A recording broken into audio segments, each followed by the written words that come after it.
Excited.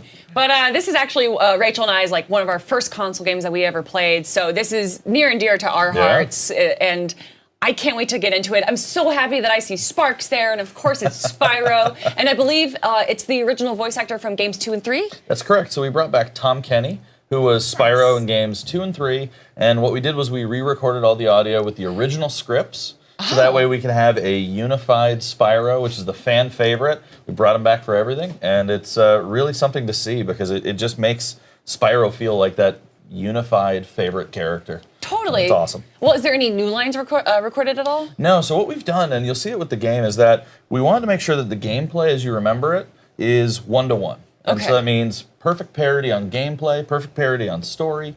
The script itself is 100% the same way that it was, but what we've gone back and done is just amped up the visuals. We rebuilt this from the ground up to be just an amazing, beautiful experience. And what we are doing is that we're trying to find story in kind of extra places, in backstory and in environmental storytelling. And so what you'll see here, this is the level Toasty that we're playing through, which is the first boss level of the Artisan's homeworld. And in this area here, in the original game, it was just a plain hallway. And what we've done is we've reimagined it with the same geometry as an art gallery. And that's because the dragon that you're going to free in this level, his name's Nevin. In the original games, there were maybe 4 or 5 models of dragons that there were just texture swaps. Yeah, just different colors. colors. So what the team has done is actually reimagined all of these dragons to really fit in more to the story of the game and flesh that out. So it's the Artisan's homeworld, so we said, why aren't all these dragons artisans? Right. And so Nevin himself, when we unlock him, you'll see he's actually a painter. And so the character model expresses that, and this hallway shows off some of his paintings. Okay. So we're going to meet Nevin now, and you'll actually see that we're keeping the story the same, we're keeping the script the same, but there's so much more character and life being brought I love by it. the fact that he's been reimagined as a painter. He's an artisan. And so as you go through the rest of these artisan worlds, you'll see things like that. So you'll see sculptors, you'll see musicians, there's even a barista dragon. Oh, that's my dragon. That's my dragon. That is the ultimate art form, if we're being honest. I Making will agree with coffee you, sir. is just the top tier.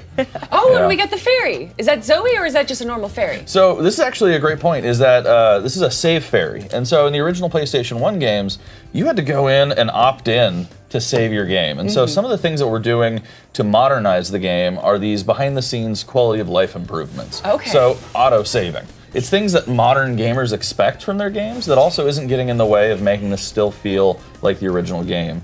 The other big one, and it's hilarious to think about, but PlayStation 1, this is a 20-year-old series, right? This is actually coming out for the 20th anniversary of Spyro.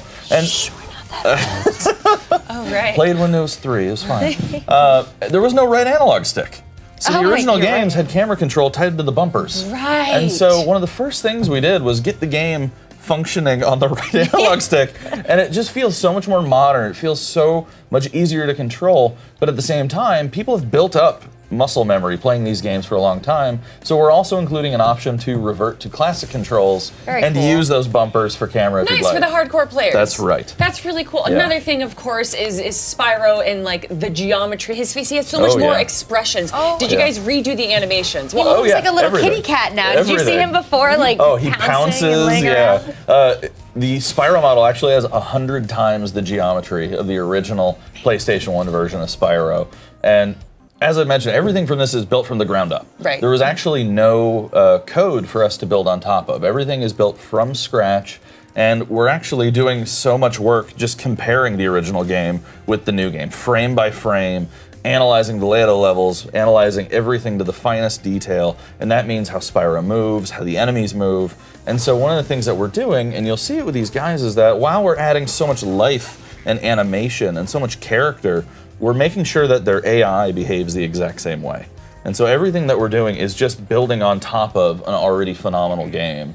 It's not changing the way it plays. It's like those movies where they build like some robot, like a new body, and he's like, oh, I have fingers now. Some things, you mentioned the camera angle that you had to kind of build up because it didn't exist early on. Achievements, there were no achievements way back in the day either. Have you had fun going through and putting some in here? Absolutely, it's been super fun. I mean, similarly to what we did for the Crash Bandicoot Insane trilogy, we've gone through, looked at all 3 of the games, figured out ways for fans to have so much fun discovering all these achievements. There's over 100 levels in the game. game. Yeah. And so there's just going to be so much fun for players to find out and explore as they play. Yeah, it's huge, and Yeah. Achievement Store is great at like bringing me to places that I wouldn't normally check out in yeah. a game. So Yeah, it's yeah. so much more playability. Yeah, absolutely. I mean, that's been something for us to see is really 3 games, over 100 levels. There's over 400 characters for us to have to remake and remodel and reanimate. But it just has this life and it has this depth of play that is really cool to see. Speaking Yeah. of characters, Hunter the Cheetah, is he Yes. coming back? Oh, absolutely. He's in. Yeah, he's actually one of my favorites. He's one Yeah. of my favorites oh, too. Yeah. He was like the cool, goofy friend That's that always right. kind of got made fun of, but Yeah. he didn't care. Also, right, yeah. Nasty Nork. However, when I was a child, I called him Ganasty Ganasty Gnork. Gnork. Ganasty That's Gnork. right. Yes! That's oh, I right. thought it was We were too insane. young for silent G's. No. It's actually in the game. There's a dragon who misstates it and says Ganasty Gnork. Really? Yeah. Oh, that makes me so Yeah. happy. We've always said that playing this game gives us good nostalgia, and so it's been pretty good. Speaking of nostalgia, and I know I've Yeah. been so happy and delighted by this, but anger and frustration with that flying level. That's coming back too. Oh, We're making absolutely. it Maintain that the as well. same. Oh yeah. We actually have at E3 some footage that we're showing of Sunny Flight, which is one of the first of those flight levels. And I'm not gonna lie, me and the folks from the team who are here for the show have been just trying to shave off tenths of a second Yeah. and competing with each other. Really? Yeah, it's been Who's in the phenomenal. lead? I am, thankfully. Nice. Yes. We got the champion That's right. Sunny I'm gonna, Flight I'm gonna rub it flyer into the over team here. here. I do want to know but what it's is. fun. Have you changed any of the difficulty at all? Because I remember as a kid, like it was difficult, but Sure. I could beat it, and this is why it holds such a special Sure. place in my heart. Honestly, it's something I think that we're still looking at because some of those things that were those quality of life updates, like auto saving, like the camera control, sometimes do help in Yeah. ways that you didn't They have make to it think about it. almost too simple, maybe. Not Did you necessarily pump too it up simple. a little? No, not necessarily too simple. You'll actually see we're showing off Treetops now, and Treetops to me is one of those really fun but really difficult levels in Spyro the Dragon, the first game. And one of the things that's kind of cool about Treetops, one of the reasons that it's difficult but also so unique, is that it really shows off what makes a Spyro game different than most other platforms. And it's all about feeling like a dragon, soaring Yes. through the sky, hitting those long glide jumps. The glides. Yeah, and so this is a level that we brought specifically to show that we do have this wide range of gameplay. That Toasty, being from the first homeworld, is pretty difficult. The interaction with that treasure chest is Yeah. so cute. Is that the same that it was in the previous game? That has to be new. There may be some fun interactions and some new animations, but Okay. those treasure chests were in the original game. Yeah, too. some you had to charge Yeah. and some you had to burn. Yes, yeah. And then, all these great levels, and Mm-hmm. you're talking about adding achievements that incentivizes me to try for all these jumps that maybe Oh, I yeah. actually wouldn't make and stuff. Are you kind of adding any of that, or are you just kind of building again on what was there and on that discoverability? So right now we are completely focused on just trying to get all 100 make plus it of these real, levels yeah. done and complete. That being said, there are some of those things that should show up to you as fans of the game as potentially like Easter eggs or potentially some embellishments that we've done to add to that storytelling, like that art gallery that Nevin has. So if you look at those pictures, there's actually paintings of additional levels of some of the other that's really dragons. cool. There's a self-portrait of Nevin, and so there's things that we've done to really enhance the space, to really build up the world, and to take what we saw as the original intention of these games that were held back by just old technology and push that further than ever before.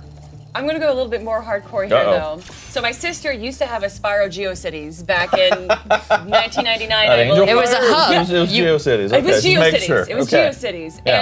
And she would help people and she would do like speed runs and everything. And Sure. one of the things that she could do is there was a certain position where you could charge to a wall. It would shoot you up and then you would fly. And that's how speedrunners would do it. Obviously you didn't have the original Sure, code. sure. Those things are gonna be gone. So we're looking at each of those. I mean, obviously, Really? we are very, very aware of the speedrunning community, very aware of just hardcore fans. Obviously, there will be some changes to some of the things that may have been exploits or glitches Totally. based on the fact that this is rebuilt from the ground up. That being said, we are aware of what people have done with controllers, so we will see what ends up being there. You touch on that though, that you're aware of the speedrunner community. I'd love to hear yes. that, and I think with these games, the challenge of remaking it is bringing all that inspiring, every part of the Spyro community kind of coming back together. Are there any other communities that you really feel like you guys examined, you really did right by here? I mean, speedrunning, streaming, original honestly, fans, just we're all here. Everybody, honestly, it's been really great to see because we've got fans in the studio that are longtime fans. We've got people who are just speaking about the game online, about what they see, and we're listening to everything. I mean, we're listening to make sure that the fans of the original are having so much fun, and then also making sure that, like I said, with those little modern quality of life improvements, that we're appealing to new players. Because honestly, Spyro is such a timeless character. Yes. It's such a timeless series. I have said just that even before this came out.